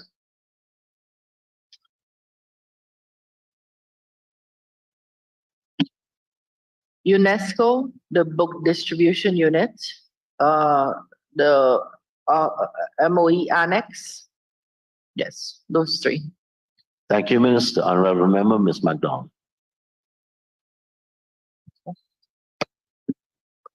Mr. Chairman, we're looking at line item project 4. We're looking at, oh, yes, that's what I'm giving you the project code. 2610200, and it talks about technical assistance, provision for education sector reform initiatives. Could the minister share with this house? Honorable Minister. Did the honorable members, what is the project code, sir? We didn't hear that. I don't think it was given.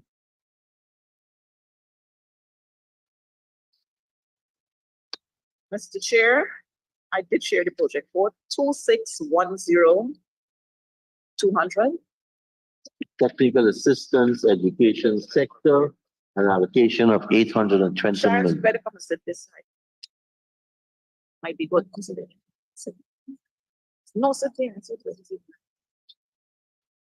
there. Oh, so I'm happy to say that Guyana is now a director on the Global Partnership for Education. I have the great Congratulations. privilege of serving on that board, to and for our children globally, of course. This is a grant from the GPE. We've benefited repeatedly from this partnership with the Global Partnership for Education.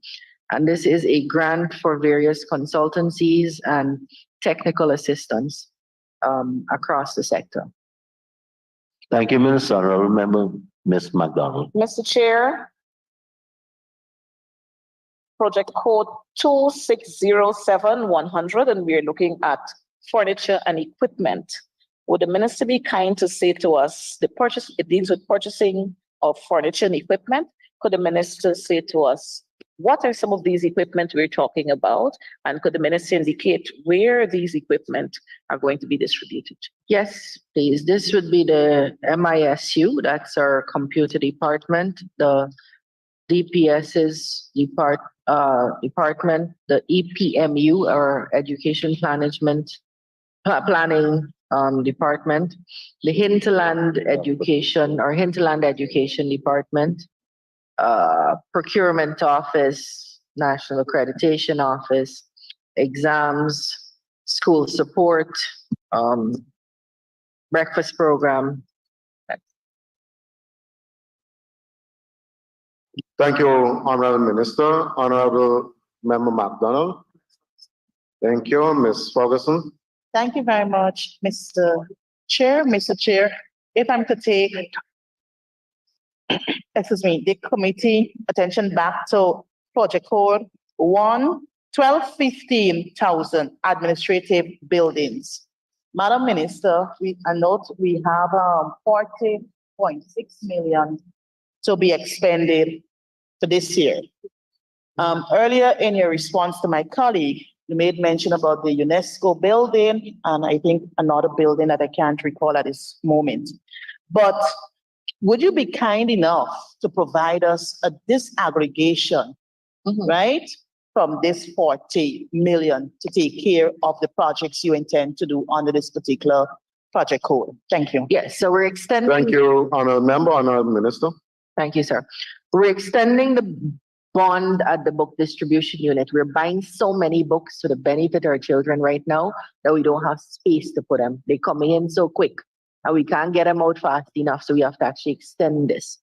And we want to make sure we could replenish anytime a book is needed. So we have to get storage space. So that is $23 million. The construction of a concrete walkway at BDU for $3 million. Construction of a parking area at BDU for $2 million. The UNESCO building, $5 million. And the ministry's annex 1.8. And then the upgrading of a power distribution system, 21. At 21, breakdown for 5.6. That's it, the disaggregation.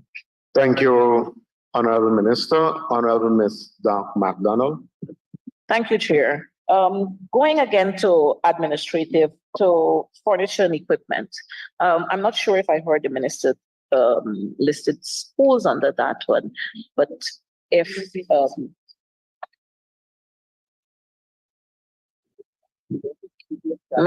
Madam Minister, would you be kind to repeat whether you listed schools under that one? Schools were listed there? Happy to help you, ma'am. There are no schools under this line. Thank you. Or Under the furniture and equipment, Madam Minister, we talked about, just to follow up to Mr. Speaker, just to follow up to this one, furniture and equipment, we have heard of the furnishing that you're going to be having. Do we have, could you lay over for us the schools that are going to benefit under this one and whether schools will benefit or not? Sir, Honorable Minister.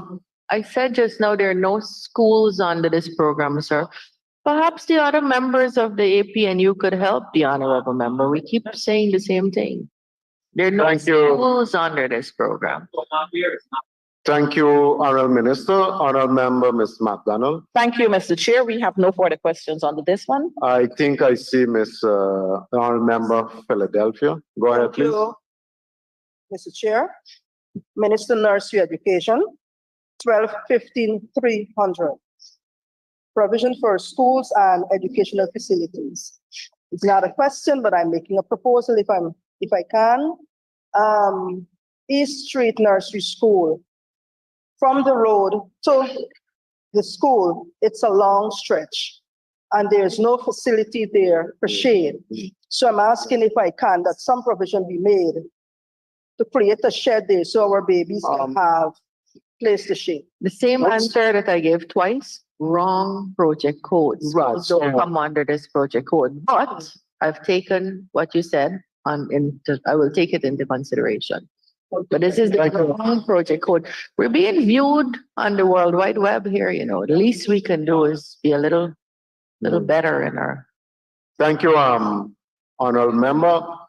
Could you put it? Honorable Members, will now put the question, which is that the sum stated for Agency 40,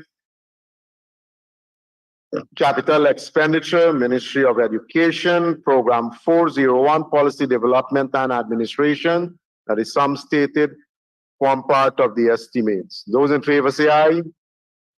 Those against say no. The ayes have it. The sum stated stands part of the estimates. We'll now move on to Program 402 under the same agency, Agency 40, Program 402, Capital Expenditure, Training and Development. I thank you, Honorable Member, Mr. Mike Paul.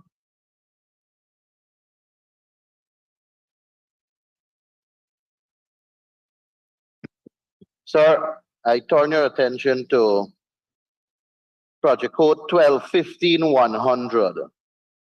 The provision for the upgrading of facilities, furniture, equipment, and payment of retention.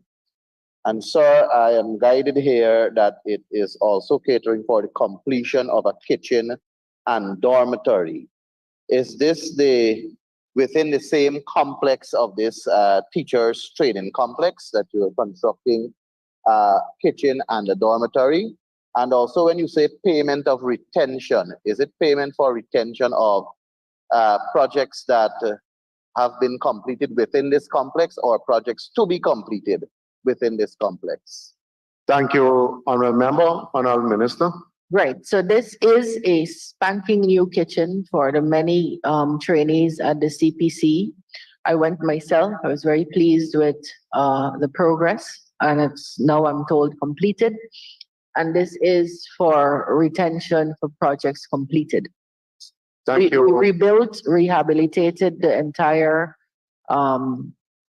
upstairs and downstairs of the female dorms. Thank you, Honorable Minister. Honorable Member, Mr. Mike. So for my own clarity, there are a series of or several contracts for the completion of this complex. Honorable Minister. Yes, a kitchen and the female dorms. Thank you, Honorable Minister. Mr. Maipo, you have a follow-up? Yes, sir. The kitchen and the female dorms are two contracts. And the total sum for this project is $204,066,000. And I also see rehabilitation of internal drainage network. I'm wondering if that falls within the same contract for this kitchen and dormitory. No, sir. This is a new contract. That will be a new contract. Thank you. Okay, so the sum caters for multiple contracts. Multiple. Good. So can the Honorable Minister say to us the contracting form that is associated with the various contracts in this sum of money, the start date for the projects within the complex? Because if I'm guided correctly, sir, it's one complex, but there are multiple contracts for multiple projects within this one complex. Well,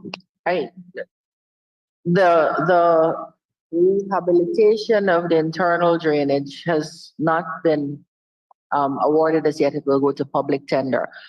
And I heard you saying multiple contracts on one complex. They are distinctly different jobs that went to public tender also.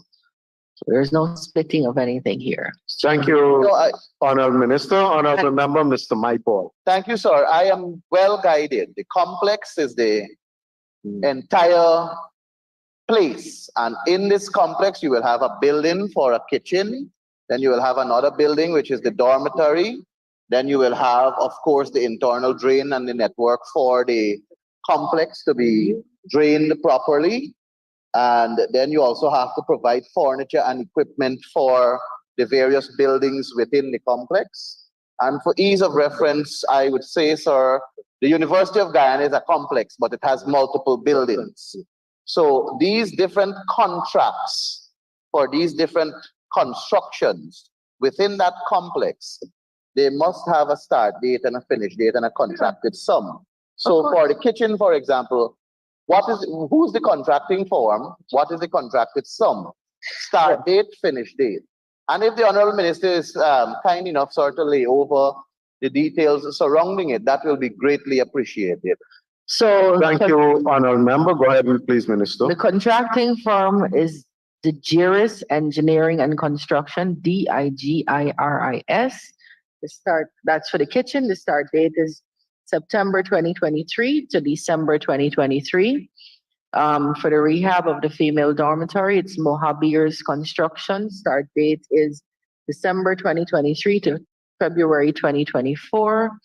And the walkway and science lab is VB Elite. The start date is September 23 to December 23. Thank you, Honorable Minister. The contract Contract sum for the three for the components. kitchen, it's 3.7. For the kitchen, it's 7.715. For the walkway and the lab, it's 3.756,600. And for the dormitory, it's 31,003,000. Thank you, Honorable Minister. Honorable Member, Mr. Maipo. Thank you, sir. Sir, for the dormitory, can the Honorable Minister say if the specifications will be in keeping with the standards that the government has now accepted for school dormitories across the country? If this dormitory that caters for teachers will also have the same consideration in terms of fire prevention, equipment, and all the other aspects surrounding protection of our lives. Thank you very much, Honorable Member. Honorable Member, Minister. This dormitory can't be measured against the report and the recommendations for school dormitories because there are different requirements. For example, these are adults. They don't need a dorm parent, and there would be no dorm parent. After we finish this dormitory, we are going to invite the fire service to come in and make sure the fire fighting and fire prevention and alarm system is in place to their liking because we have put it in place. But yes, we are trying to change out the culture in the country, one that we all live with right now, to make sure that when we are planning buildings, that they do cater for, at an international standard, for both fire prevention, warning, and fighting equipment and tools. Thank you, Honorable Minister. Honorable Mr. Mike Paul. Thank you, sir. I had no intention of rising again, but I heard a heckle about oh my Paul when the Honorable Minister said that these are adults that they don't necessarily need dorm parents. May I say to the Honorable Minister, with your gracious permission, sir, that the dorm parent is not only intended to supervise the occupants, but also to ensure that the premises is being protected and not destroyed. And that is why, sir, we have dorm parents for adult students at the University of Guyana at the Dennis Irvine Hall of Residence, the NBS Hall of Residence, and the Bihari Hall of Residence, because the intention is to ensure that the property is protected and maintained in such a way that it can cater for the other generation. Thank you very much, Honorable Member. I recognize Honorable Member. No, sir, if I could. Honorable Minister. Yeah. Dorm parent is a term of art. It's not something out of your imagination, and it has specific TORs. In the report, there is a ratio of dorm parent to children. I think perhaps, Honorable Member, what you were describing was a maintenance kind of person, a dorm manager. You don't need one dorm parent to 25 students at a CPC. These are adults. Once they stay within the parameters of the rules, they can go and come as they please. They can read as late as they want. They could stay up all night. So there's a very different thing between a dorm parent and a manager of the facilities of the dorm. You're talking about a facilities manager. You may have been calling it in your life a dorm parent, but that's not what it is. Thank you, Honorable Minister. Honorable Member, Ms. Ferguson. Thank you very much, Mr. Chair. Mr. Chair, if the Honorable Minister would indulge me, can she point me where under the Ministry of Education I can find the monies for the Because We Care program? Can you point the minister to a particular code? So Minister? that is recurrent, sir. So we passed that already. But I'd be happy to tell you, Honor, it's you, and I like you a lot. We're now in capital. We're in the wrong place for it. We passed it in the nursery, secondary, primary. Honorable Member, Honorable Minister, if I may, on that note, I will now put the question, which is that the sum stated for Agency 40, Ministry of Education, Program 402, Training and Development, that is sum stated, stands part of the estimates. Those in favor say aye. Those against say no. The ayes have it. The sum stated stands part of the estimates. I will now propose that for the same agency, Agency 40, I will now propose that the sum stated under Program 403, Nursery Education, Capital Expenditure, form part of the estimate. I will now put the question, which is that the sum stated for Agency 40, Ministry of Education, Program 403, Capital Expenditure, Nursery Education, stands part of the estimates. Those in favor say aye. Those against say no. The ayes have it. The sum stated stands part of the estimates. I will now propose for Agency 40, Capital Expenditure, Program 404, Primary Education, that the sum stated therein stands part of the estimates. I will now put Honorable Member, Mr. Mike Paul. So primary education And the project code is 12-15-400. There is the description here that speaks to the upgrading of electrical system at West Rumvelt, Redeemer, F.E. Pollard, Ketley, if I got that correctly, and Sophia Primary Schools. And then you have provision for schools and educational facilities. Would the Honorable Minister be kind enough to say what is the sum that is there for provision for schools and educational facilities, and expand some more to tell us which schools and which educational facilities? Because, sir, these are capital projects, and I'm sure that the design for whatever has to be done that would have capped the sum for this project code is already in, and the work only has to go now to tendering and the procurement process for execution. Thank you very much, Honorable Member. Honorable Minister. So $50 million for the schools you mentioned, West Rumvelt, Redeemer, F.E. Pollard, Ketley, and Sophia, and the remaining balance to other schools. Thank you, Honorable Minister. Honorable Member, Mr. Michael. So the remaining balance cannot be for the other schools when we have a payment of retention. So some, I'm sure, is allocated for the payment of retention. Yes, sorry, I thought you wanted to know specifically regarding works. Thank you, Honorable Minister. I will now put the question, which is that the sum for the retention will be helpful, so I will know how much is actually going to the other schools. Thank you, Honorable Member, Mr. Michael. Honorable Minister.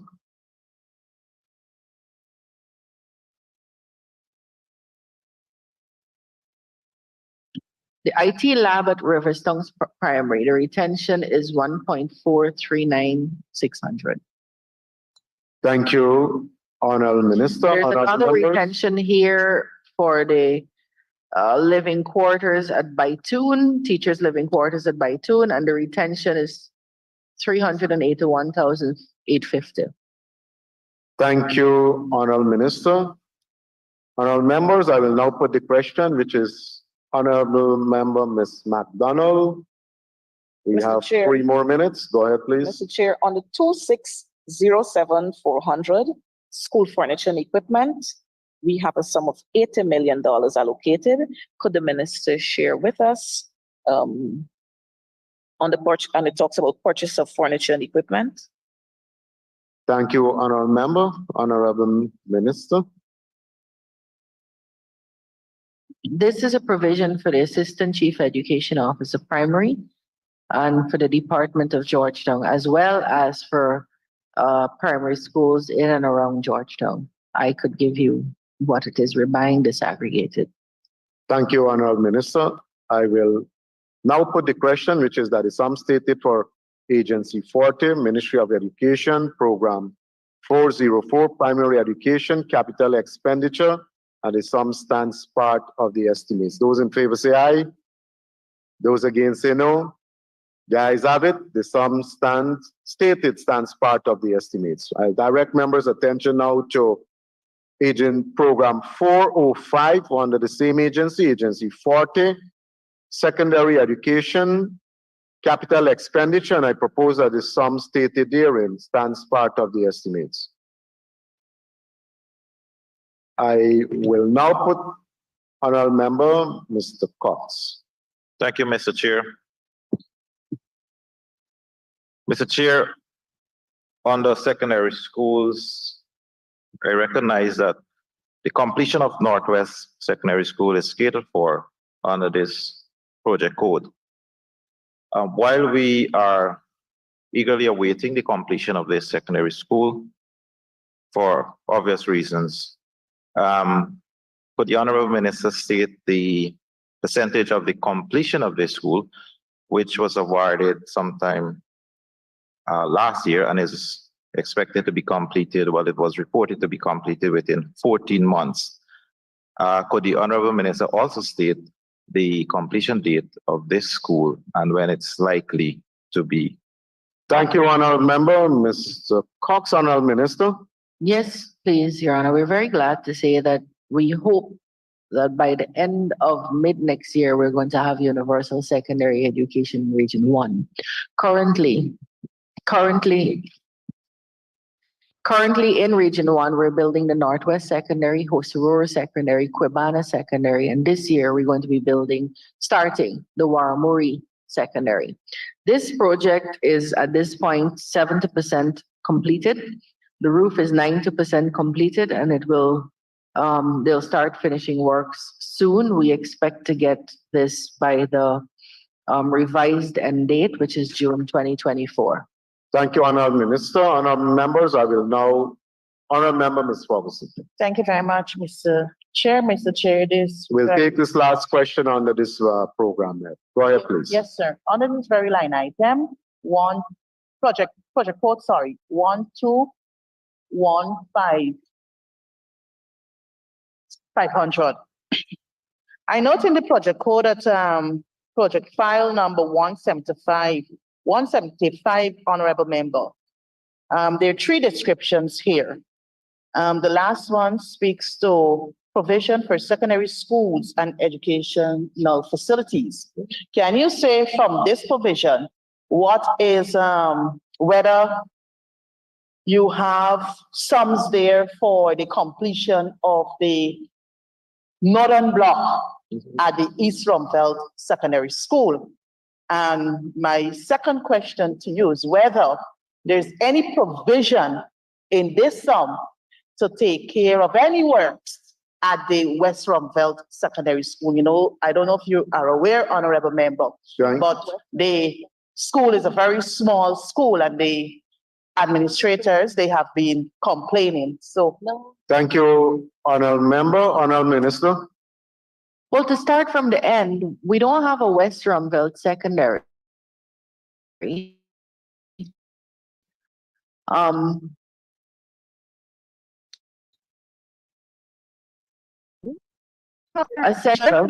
Firstly, it was David Rose. Okay. The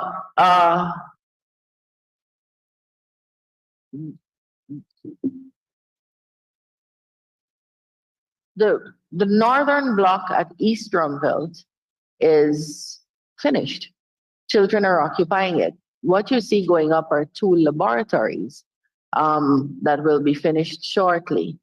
If that's what you mean. No, I'm trying to get from you whether. Honourable member. Sorry, Mr. Chair.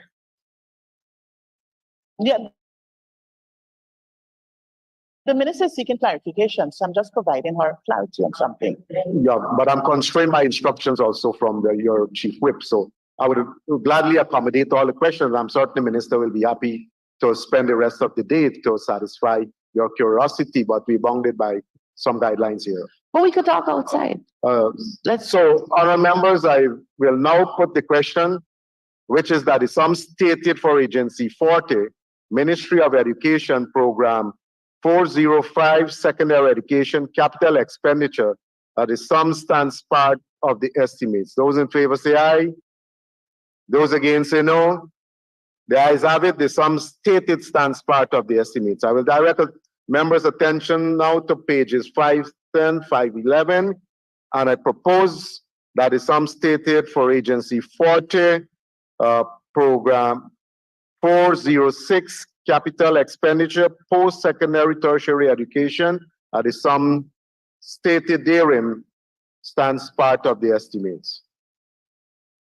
I now put the question, which is that the sum stated for Agency 40, Ministry of Education Program 406, Capital Expenditure, Post-Secondary Tertiary Education, and the sum stands part of the estimates. Those in favor say aye. Those against say no. The ayes have it. The sum stated stands part of the estimates. On your behalf, let me thank the Honourable Minister and her team. Let me thank the Honourable Minister and her team for accommodating us through over the past 2 hours. Thank you very much, Honourable Minister. The Assembly, Honourable Minister. Before I go, sir, I too would like to extend deep gratitude to my staff, really, the wind behind the education sail. I'm very lucky, and I wanted to let the nation know that our chief planning officer has retired after 29 years of dedicated service. This is probably in her 20s per budget appearance, in numbering about 20. And we now have acting as the chief planning officer, our Tanika, here with us. So, Well, thank you, Honourable Minister. We all join you in congratulating the acting officer, and whilst we say farewell also to the person who's retiring. Let the assembly resume.